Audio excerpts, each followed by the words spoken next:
जय श्री महाकाल, जय गंगा मैया की, ओम पार्वती प्रत्याय नमः। आप सभी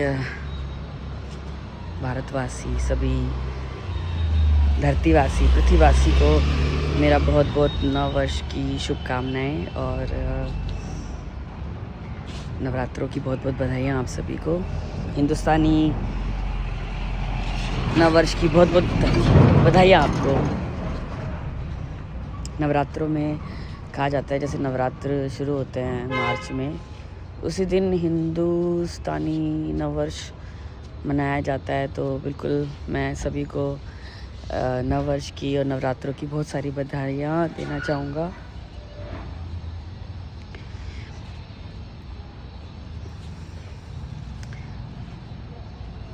आज है ना, मैं अलमारी में अपने कपड़े रख रहा था और मैंने देखा मेरा बहुत सारे कपड़े हैं और हार्डली मैं गिने चुने कपड़ों को ही पहनता हूँ। फिर जब मैं निकलता हूँ बाहर कहीं शॉपिंग करने जा रहा हूँ कहीं, तो मैं देख रहा हूँ शॉप्स में बहुत सारे कपड़े हैं। कपड़ों की बात इसलिए है कि यार हमें ना, आपको पता है एक शर्ट बनाने में इतना पानी खर्च होता है। पानी की वैसे ही कई जगहों पे दिक्कत है, तो इसलिए मेरे जो कपड़े देखे मैंने बहुत सारे रखे हुए हैं अलमीरा में। मेरे मन में विचार आया कि मैं अब नए कपड़े नहीं खरीदूँगा। मैं जब तक मेरे कपड़े फट नहीं जाते, पुराने नहीं हो जाते, तो मैं वही कपड़े पहनने वाला हूँ।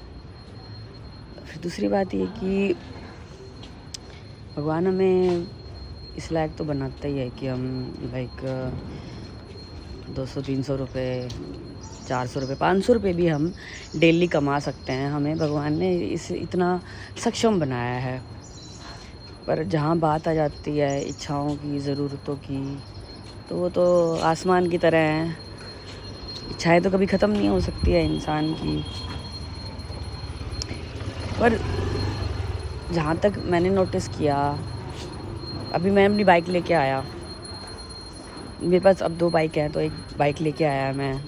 थोड़े दिन मुझे बहुत खुशी हुई, वाओ मज़ा आ रहा है मेरे पास। पर एवरेज पेट्रोल हर चीज़ देख के चला जाए तो खर्चा ही बढ़ा लिया मैंने। अपनी शौक़ के लिए मैंने अपना खर्चा बढ़ा लिया। कोई बात नहीं, मैं बाइक्स का शौकीन हूँ, मैं मैनेज कर सकता था, इसलिए मैंने दूसरी बाइक ली। कार नहीं लेना चाहता मैं, नहीं। कार लूँगा तो इलेक्ट्रिक लूँगा, और अभी नहीं, कुछ टाइम बाद, क्योंकि मुझे लगता है कि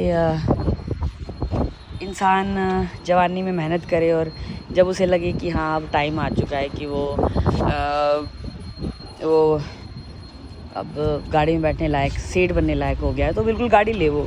बिकॉज़ हम आचार्य प्रशांत जी ने एक बहुत अच्छी बात कही है। आचार्य प्रशांत जी ने बहुत अच्छी बात ये कही है कि हम है ना जवानी की उम्र में ही सेठ बनने की सोचते हैं हमारे पास गाड़ी हो, ये वो। हमने मेहनत क्या की? आप एक बात बताओ, हमने मेहनत क्या की? जबकि हमारा शरीर जवानी का मेहनत करने के लिए बना है। मेहनत नहीं करेंगे, ढंग से नींद नहीं आएगी। नींद के लिए फिर क्या करेगा इंसान? या तो उसको नशा चाहिए या नींद के लिए ही करता है सारी चीज़ें। पहले ये होता था, इंसान जवानी में इतने, मतलब पुराने टाइम में इतना शोशा नहीं था, इस गाड़ी लेनी है, ये लेना, वो लेना, इतनी वो नहीं थी, इतनी दौड़ नहीं थी कि बट तो बस कहने का मतलब ये है कि बेफिजूल चीज़ें। मैं घर पे एक छत होना बहुत बड़ी चीज़ है। ठीक है, मुझे घर खरीदना है, बस मेरा एक विचार था कि ज़मीन को कोई ख़रीद सकता है, धरती को कोई ख़रीद सकता है? आप एक बात बताओ, इस धरती को कोई ख़रीद सकता है? किसी की हुई है ये धरती? हमें ही नहीं पता हमारा कल का, और हम सोचते हैं कि सब कुछ परमानेंट करके बैठ जाएं, जबकि कुछ भी परमानेंट नहीं है देखा जाए तो।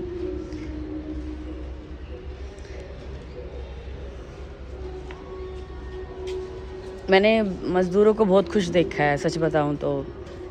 वो इतनी मेहनत करते हैं सुबह शाम, रात को वो दाल चावल खा के अपने इतनी चैन से नींद आती है उन्हें।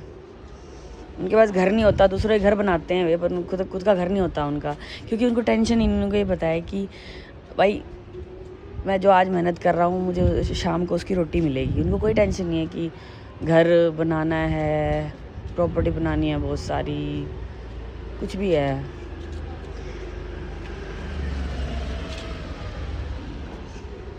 ट्रांसफॉर्म होने के बाद मैं एक जगह गया जहाँ पे मैं मिला किसी से।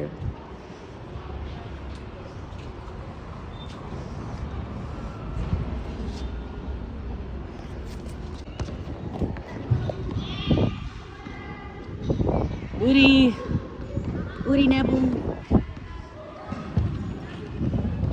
आपको पता है एक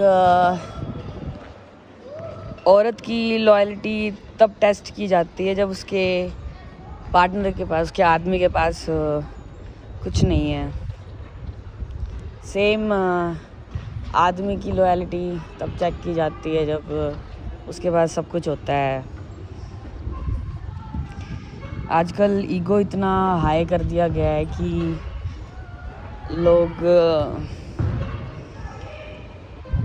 पहले लड़ाई झगड़े हैं, कुछ भी हैं, एक दूसरे का साथ नहीं छोड़ा जाता था। जो भी है, जीना मरना है तो ही है। आज लोगों का ईगो इतना हाई हो चुका है कि ठीक है तेरे से नहीं बन रही तो कोई और सही, कोई और से नहीं बन रही तो कोई और सही। एक आदमी गांव में रहता था, तो वो सर पकड़ के बैठा हुआ था। तो दूसरा भाई आया, उससे आके पूछने लगा भाई क्या बात हो गई, इतना दुखी क्यों बैठा हुआ है। तो वो बोला कि भाई मैं जिस गांव में रहता हूँ ना, बड़ा गंदा गांव है यार, ऐसे ऐसे लोग हैं यहाँ पे, कहीं और जाऊँगा मैं। फिर कहीं और गया तो वहाँ इससे भी ज़्यादा बदतर हालत मिली उसे। तो बस यही है कि हम अपने आप में ठीक हैं तो भाई दूसरा कोई क्यों। स्वार्थ आप रखोगे तो सामने वाला बंदा भी तो कम थोड़ी है।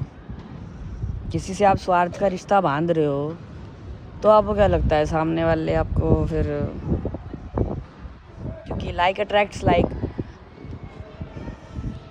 यूनिवर्स में चीज़ें ही वही प्रोवाइड करती हैं जो आप जिस तरह की इंटेंशंस भेज रहे हो। लाइक मान लो मेरी मन में ये इंटेंशन है कि भाई ये लड़की ना बड़ी सुंदर सी है, सेक्सी है, मॉडर्न वर्ड में बोला जाए तो, इसको पटाता हूँ, नहीं पट रही, ठीक है भाई, पैसों का लालच दे दिया, गाड़ी का लालच दे दिया, जबकि मैं शादीशुदा हूँ ऑलरेडी। जब वो चीज़ पूरी हो गई, मेरा शौक पूरा हो गया, तो अब बोर हो गया मैं।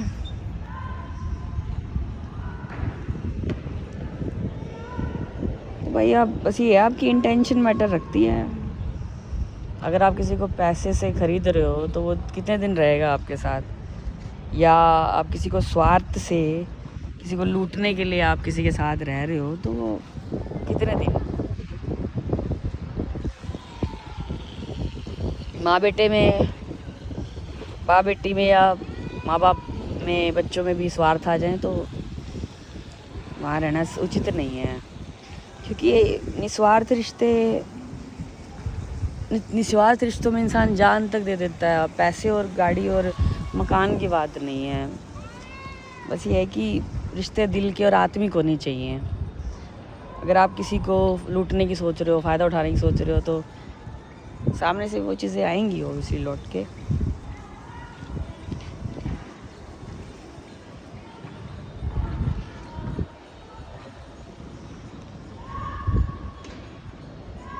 अपनी तरफ से तो सब कोशिश कर ही रहे हैं, सब अच्छा रहे।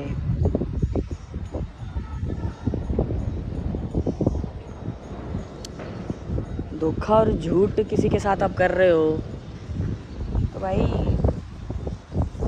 आपको क्या लगता है आपको चीज़ें फिर फेयर मिलेंगी? हम जैसे इंसान होते हैं ना वैसे हमारे इन्वायरमेंट हो जाते हैं। लाइक अगर मैं जैसा हूँ मैं वैसे लोगों को अट्रैक्ट करूँगा। हमेशा से तो मैं धार्मिक नहीं था इतना, लाइक इतना पूजा पाठ में नहीं था, मेरी भी एक नॉर्मल लाइफ थी। पर सच बताऊँ तो कुछ बहुत ही अच्छे लोग आए मेरे जीवन में जिन्होंने मुझे एहसास करवाया कि भक्ति और कलयुग के फेर में ना फंसना ही सबसे बड़ी चीज़ है। बिकॉज़ करके तो सब देखा है यार, पर जब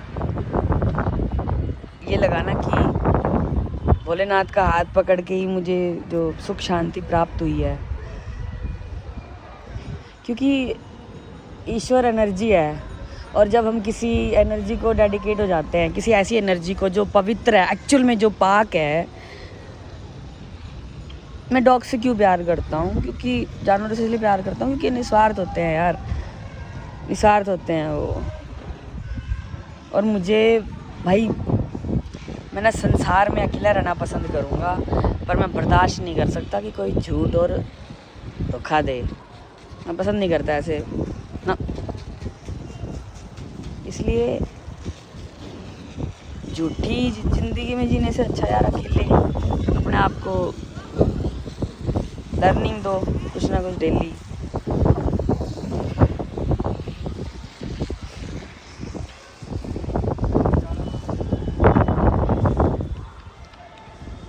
ना कोई किसी के पास होता है, ना कोई किसी से दूर होता है, खुद चल के आता है जब कोई किसी का नसीब होता है।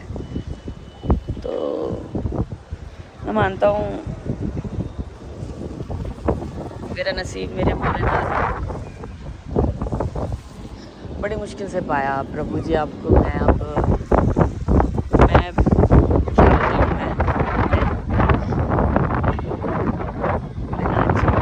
जब तक जीऊँगा आपकी सेवा करूँ बस। बाकी हर जो भटका इंसान है, काश उसे सही मार्गदर्शन मिल जाए ताकि वो समझ सके कि सच्चा सुख क्या है जीवन का। आपको पता है हमें जीवन क्यों मिला है? सेवा के लिए। हम विकारों में फंस जाते हैं, फिर धीरे धीरे जब हमें समझ आने लग जाती है तो आपको पता है हमारी ना सोल ग्रोथ होती है। जब हम अच्छे काम करते हैं ना तो हमारी सोल ग्रोथ होने लग जाती है। सोल ग्रोथ होती है। सोल ग्रोथ बेसिकली होता क्या है कि सोल ग्रोथ का मतलब ये होता है कि आप किसी चीज़ को ठान रहे हो तो आप उस चीज़ को कर पाते हो, फिर विकारों में घिरते नहीं हो आप। और सोल ग्रोथ कैसे होती है? जब आप ईश्वर के मार्ग पे चलते हो। और ईश्वर का मार्ग क्या है? छल कपट से दूर, धोखा झूठ से दूर। सामने वाला आपको झूठ नहीं बोल रहा है, आपको धोखा नहीं दे रहा है, वो खुद के साथ धोखा कर रहा है। कोई बात नहीं, भगवान सद्बुद्धि दे सबको।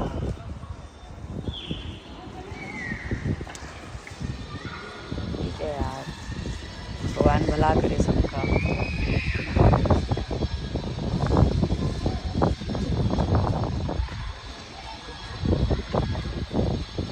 चीज़ें तभी तक आकर्षित करती हैं जब तक आपकी ना हो जाए।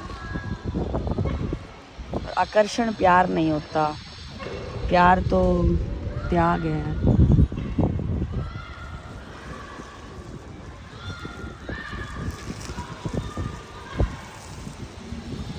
प्यार है आज़ादी, आज़ाद करो, जा जी ले अपनी ज़िंदगी।